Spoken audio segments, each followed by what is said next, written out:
Good morning, friends and family.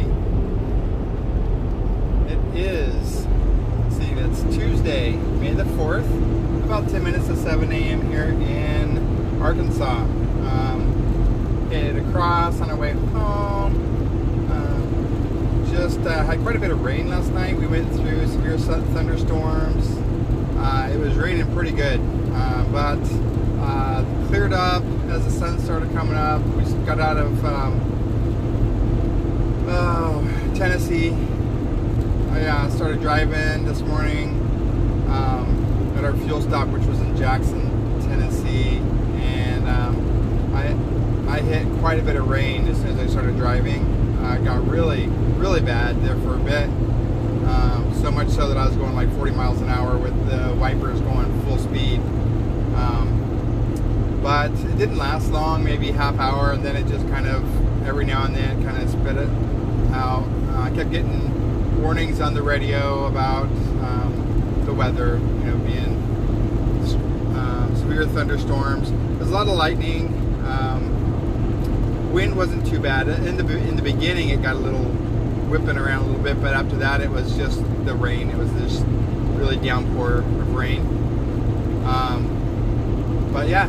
It's beautiful here. That's partly cloudy.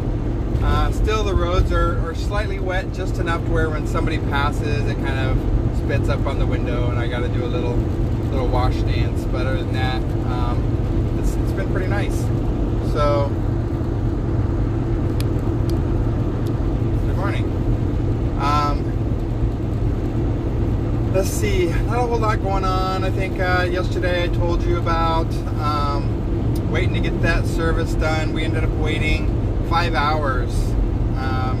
Actually, at 4 hours, I called my driver leader. I'm like, this is ridiculous. I'm waiting here for 4 hours just to have a mud flap replaced. I asked her what options I had. She said I could take the mud flap off the truck and put it on the trailer. Because with a trailer, DOT didn't require the truck to have the mud flap, but it was required, and it's a DOT requirement to have a mud flap on the trailer. But the problem is so when we pick this trailer up, this mud flap, generally the way this happens is in the yards, they don't put up the landing gear when they move the trailers. They have the yard goat. What it does is it hooks into it, and then it lifts the trailer up off of the landing gear. But if they're backing into an area that has like a parking block, and they're backing and they go too far, what happens is that because the way they lift it, that mud flap is close to the ground, and then it gets caught between the tire and that parking block, and it pulls it down. And those are really thick plastic, and so what happens is it pulls that metal down, the metal bracket. It bends the bracket and also tears the plastic out of the bracket, and that's what had happened with this one. Is the bracket had been pulled down and it had been torn. Now it was still, the mud flap was still there, but what caused the problem is the mud flap was dragging on the ground, which created the DOT violation. It was still in place, and probably one of the things I probably could have done is taken a razor blade and cut some of that off so it wasn't dragging until I got somewhere else. But at that point, after I had called my driver leader, she kind of called the on-road or messaged the on-road person, and then I got a call about like 2-3 minutes later from on-road asking for an update. And I talked to that lady and said, look, I've been here 4 hours. I've seen tractors that got there after me that's been pulled into the bay, and we're still sitting here. And so I guess she called them and talked to the service manager, and he's like, well, we'll get to it when we can. And then when she let him know, hey, they've been there for 4 hours, then he said, let me go check on something. He went and checked, and he came back with a different story of, we'll get him in the next bay open. She said that she thinks that, number one, she shamed him into it. Number two is because they probably failed to put me on the list when I went in and checked in, and because of that, we didn't get pulled in when we should have. So she gave me the option to either sit there for that, because they said they were just waiting on payment for this one truck to get out. I could either sit there, it would take about an hour, or I could drive off the Love's property, and then they could send a mobile service out from another provider, but they couldn't do it on Love's property. Of course, you're on Love's property, they have their own garage, so that would be a conflict, right? And it could take up to 90 minutes for them to respond to come out. So I decided to go ahead and just hang out there for that hour, and at that point, if they hadn't been there, then I would pull off the Love's property, call on call, and let them know to dispatch the other company. But about half hour after that, then they came over and asked us to pull over to the garage, and then took care of us probably in about half hour's time. It was pretty quick once that happened. So we got that taken care of, and then got on the road last night. We're really pushing, trying to get into Phoenix. Right now, it looks like we're not going to be delivering this load in Albuquerque until tomorrow afternoon. But from Albuquerque to Phoenix, we should be able to make it probably in about 12 to 15 hours. So that would be okay as long as we pull into Phoenix and we can jump in the van, run over and get our shots on Thursday. Our vaccines are scheduled for noon. So as long as we can do that, we'll be good. We'll just go ahead and stretch out our home time, do it Thursday, Friday, Saturday, leave on Sunday morning instead of leaving on Saturday morning. It'll be fine. So so that's what's going down. So for those of you that we planned on hanging out Wednesday night, looks like it's not happening Wednesday night. Depending on how we feel after the shot, we may have to rain check our little visit, but if we're feeling okay, then yeah, we can still do dinner like Thursday night. I've had mixed reactions. We are doing the Pfizer, so I've had mixed reactions. Some people say they just kind of felt kind of low energy, the arm hurt. Some people kind of had a small fever, you know, so it just depends. Each person's different. My sister said that the only thing that happened with her is she had a little bit of sore arm, but nothing bad. So, but I just wanted to make sure that we had a couple days to recoup if needed, because being sick in the truck is just not ideal. I mean, you can lay down and stuff, but if, you know, when I'm sick, I don't know what the deal is. When I'm sick, I have to pee, it seems like every 30 minutes to an hour, and being in the truck, you don't have that option just to do that. I mean, you can if you want to try to hold on to like a bottle or something and try to pee in a bottle, but that's not ideal. That's like emergency case. You want to actually be into a facility. And that's not always the case you can do in the truck. You know, and plus in the truck you're trying to get somewhere, and all those stops reduces your time, puts you behind, especially when you're trying to roll. For us, my goal is really to roll as much as we can, because we need to recoup from our last home time when we decided to change phone providers and everything else. We spent too much money, and we need to recoup that, because we really want to get Alex to see his mom next month. So that's going to be a plane ticket, and get him some spending money there. I'll probably hang out in Phoenix while he goes. I would like to go. I would love to be able to go and visit his hometown, but I don't feel that now is the time with the current situation of the pandemic. For Alex, it's pretty important. His mom she's doing okay, you know, but he hasn't seen her in 2 years, and she's not getting younger. Just, you know, she's getting older. Her health isn't as great as it was, and it would be terrible if he didn't get to see his mom and something were to happen. So we need to make sure that we take that time, get him home to see his mama, and that's going to be our priority for next month.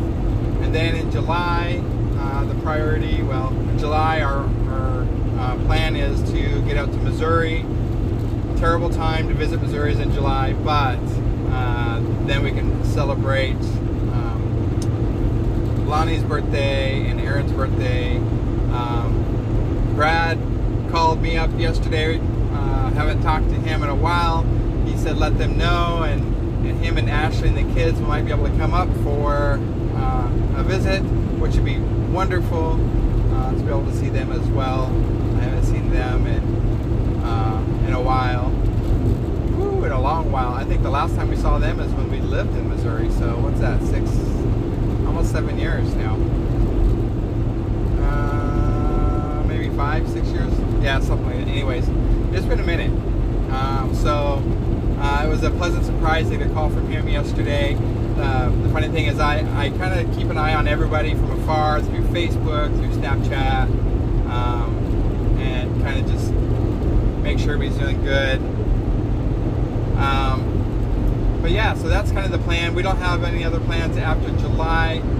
Again, I really need to try to maximize what we can. Besides, it's a little bit easier to keep rolling in the summer. There's not a lot of places you want to jump to. It's hot, sticky, especially with the current condition of the pandemic. I'm okay with, just working. Yes, we're going to have our vaccines, but I'll feel better as we get more and more Americans vaccinated. And yeah, this guy just went in front of me and slowed down from 65 to 60, and it's, I don't know what it still is. He's gonna pass me and then slow down. Anyways, yeah, there's a state trooper on the other side of the road. Has somebody pulled over? You weren't speeding, so go. Anyways, so let's see. I think that's kind of the news from us. I had been having trouble sleeping lately, especially after I've started taking my testosterone shots again. Actually, I've only taken one testosterone shot since I went in for my testing, 3 weeks ago. And after I took that, I was having major problems sleeping. The only thing I think of is because that testosterone kind of gives me more energy. So maybe that's one thing. But I found these little these melatonin, is that what it is? Melatonin gummies at Love's. Because I'd been looking at that. My sister said that she used to give one of her little ones melatonin at night to help them go to sleep. I thought, I'll give it a try. I'm pretty sure it probably won't work. So Alex found them and he's like, try these. I'm like, let me look at it, make sure it didn't have anything that I shouldn't be taking being on the road, driving. It's pretty simple. And it looks safe. So when we were doing our 34, I went ahead and tried it out. I took 2 of those things. It says take 2 30 minutes before you go to sleep. Chew them completely, and I did, and in 15 minutes I was like, I cannot keep my eyes open. So it worked really good. The thing is, it was kind of scary because then I slept for 12 hours. And I was like, whew, I felt really good when I woke up. Although I had a little trouble waking up, I was kind of a little groggy still, even after 12 hours. But I slept really good. So then another day, I was like, well, I'm going to try it. But because it was like 2 of them knocking out for 12 hours, I'm like, when I go back from driving, I have 10 hours before I have to be awake. And I like, when I go back, check out my social media, check out some TikToks and stuff for about an hour before I go to sleep. And then I like to be awake like 45 minutes to a half hour before I have to drive to kind of wake up, kind of clear the fog, get a little caffeine on board.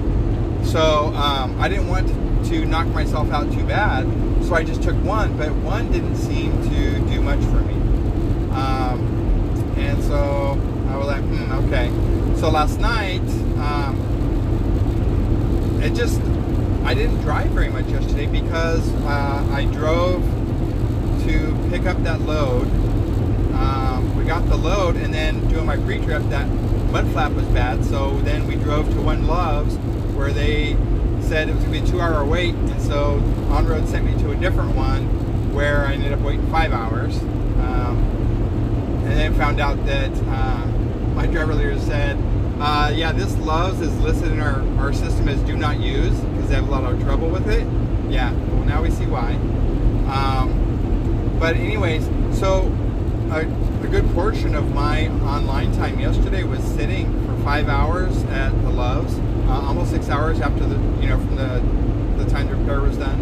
And then it always takes about an hour and a half to pick up because you got to sit, you got to wait for them to process your truck, you got to go drop your empty, then you got to go over to shipping and receiving, go inside, wait for them to process the load, give you your paperwork, sign all your stuff, get out, then you got to find your load, hook up, do your pre-trip, which takes if everything's good on the trailer and it's a good connect to everything, it takes about 20 minutes. If you have to do a pre-trip, have a little bit of trouble getting to it and stuff, it could take 30 minutes. So especially right now with the DOT blitz today and tomorrow, we can get pulled in at any or all weigh stations, do a level 1, level 2 DOT inspections, which means they'll look at your logs, they'll go over your truck, your trailer, they'll look at your permits, they'll look at your medical card, they look at everything. And so with that, I really wanted to make sure that we were solid, doing solid and thorough pre-trips, post-trips, making sure that my safety equipment is all in good condition, that my fire extinguisher is charged and securely fastened, just everything that you need to do, because I don't want a violation or citation. The worst thing is to get shut down for something. It's as easy as 2 marker lights could be out, you could get shut down, until it gets fixed, which means then you have to call your On-Road, then you have to send somebody out to the weight station to repair the issue. So it saves you time and money to make sure you're doing thorough pre-trips so you can take care of it before you get shut down. Sometimes with the lights, it's as easy as we carry some spare lights, jumping in, changing out a light. We do need trailer lights. We don't have any more trailer lights, but next time we stop at a terminal, which is probably going to be Phoenix, we'll go into parts and ask for some more trailer lights. We also need some glad hand gaskets. So it's some things that we usually do. It just seems like recently we've been running into a lot of trailers that need some attention. I don't understand why these drivers will drop a trailer and not put in a maintenance request to get these trailers updated. I went and dropped off Visaya, and the only empty that they had there hadn't had a DOT inspection on it in a year. So I don't know how long it had been sitting or how long I don't know. But when I told the guy, I said, I can't take that trailer. It's got an expired DOT inspection. I put in the maintenance request, had them come pick it up and get that taken care of. He's like, well, we've only had that there for about a week. So that means that the last driver that brought that load in dropped it and didn't put in to have it taken care of, which is really weird because if you tried to pick up a trailer with an expired DOT inspection, it sends you a message on your system to let you know that you're driving an illegal trailer. So I don't know if what the deal was, but there was no reason for that to have. It was 8 months expired on the DOT inspection, and if they'd only had it for a week, that means that somebody drove it there. So that was pretty bad. Constantly, I'm looking at tires. If there's a bunch of tread missing off the tires, they'll shut you down until you get those tires replaced. So again, I had to refuse a trailer, and the lady got all mad, and she's like, well, I don't know if I have another one. I said, if you don't have another one, that's fine, but I'm not pulling a trailer that's not road safe. And I told her I put in a request to have them come out. 2 tires on that trailer were not safe. The tread was was all messed up. There was one looked like it was about ready to release that tread. So there was another empty there that I got, and as I was leaving, she's like, "Is that one better?" I said, "Yeah, this one is much better. Thank you." It's just really important that we're driving something that's safe, not only for your cargo, but also for us and the people on the road. She goes, "I understand. I'm sorry."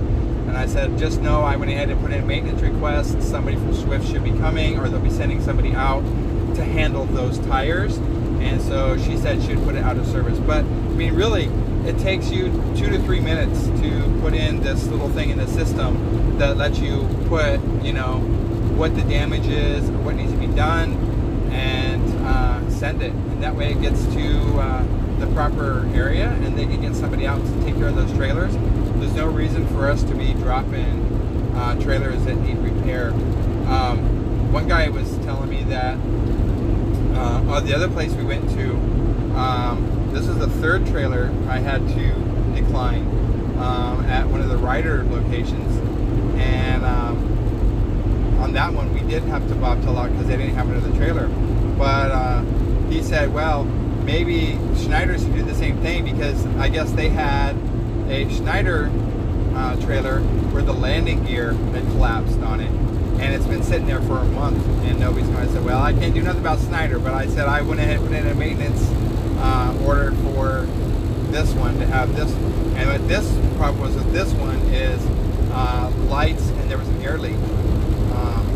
So yeah, I will not pull a bad trailer. If that means that I need to go searching for another one, so be it. Because that money comes out of my pocket. If I get a citation, the company doesn't pay that, I do. I'm the person that chose to pull that trailer behind me. I'm the operator. So I'm the person that gets that citation. I'm the person that has to pay that fine. I work too hard just to be shelling out my money for something stupid. So anyways, so yeah, I don't know. I really wish that more people would take pride in the job that they do. It is really important for us to get out there and be moving to make that money. But if we take 2 to 3 minutes when you drop that trailer, if you know there's issues on it, put that macro in. It takes 2 to 3 minutes, and that way it's not given to somebody else. Also, it's not loaded again, usually, because what happens when you put that in, they also notify that customer that trailer is bad, not to use it, and they're going to be sending somebody out. So you know, it helps everybody involved instead of just dropping in a trailer, because the shipper, they don't care. I mean, they don't hook all the lights up, and they don't do a pre-trip or a post-trip on these trailers. They know that the trailer is empty, it's there. They go over to their yard goat, it picks it up, they pull it, put it into a gate or into a dock, they load it up, put it over, tell us to come pick it up, it's ready. And then when we get there and the trailer isn't roadworthy, then that's where we're spending all of our time waiting for it to be fixed, taking it somewhere. And depending on what it is, sometimes we can't even move the trailer. If it's a bad air leak and I can't keep my air system charged to pull that trailer, that means that they're going to have to send a mobile unit out to do it right there at the customer's property. So, I don't know. I think just taking pride in your work is important. But anyway, so I guess I'm just kind of jumping everywhere this morning. It's so beautiful out here. Everything's nice and green. The fields out here are so wet. They're soaked, which I guess that's good. That way that those fields are going to be ready to grow here in a couple months, or whenever they start doing their farming. But just wanted to give you guys a quick heads up. Phoenix Friends, we plan on being in there Wednesday night, Thursday, early morning. And then we will get out and get our vaccines. Depending on who drove, someone may need some sleep. So we'll get into our hotel and kind of go from there. So, all right, guys, I'm going to go ahead and let you go. Love y'all. Be safe. Please mask up, social distance, wash those hands. If you don't want to wear the mask, that's fine. A lot of places are. That's not a requirement anymore. But please respect others' wishes. If you see somebody wearing a mask, generally that lets you know that they're still following the CDC guidelines, and they usually don't want you breathing on the back of their neck and lying somewhere. So, do us a favor, because I'm that person. Give me some space, because I will turn around and I'll be that petty bitch that'll give you that dirty look and ask you to back up. Just it's all about respect, right? It's respecting what other people's wishes are in my space. I respect the fact that you don't want to wear a mask. That's okay. That's totally up to you, as long as the facility is okay with it. And I'm not the person to enforce that. That's their job. So when I walk into a Love's and on the door it says mask is required for entrance, and these people will be walking around with that one, hey, that's up to Love's. That's not up to me.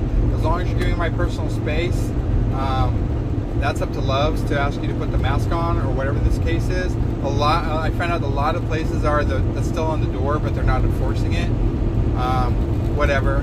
I've even seen employees walking around in some states even without the mask. That's up to them. As long as they have the plastic there, and people socially distance, I'm good with that. So anyways, take care, y'all. I love you. Be safe, and I'll talk to you tomorrow.